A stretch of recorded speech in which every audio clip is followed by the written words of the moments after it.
měla vůbec panu tady nějak číst, ale tak Jiří mě přemluvil, tak já vám ještě kousnu z abecedy. Jestli to teda posledně přečtu. Nahlas. A jako opěrka pro opilce, který cesty nedržívá a v jedné nepozorné chvilce najednou podlahu zdravívá. B.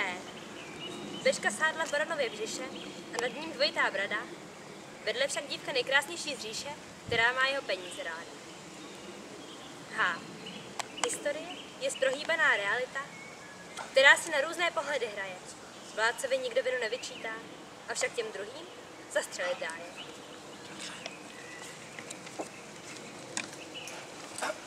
L. L nedělá vůbec nic.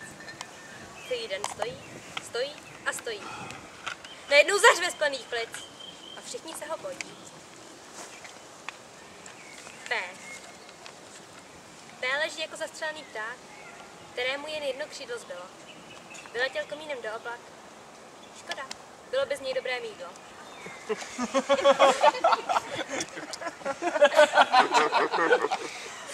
R. Rybář byl ráno zarmoucený.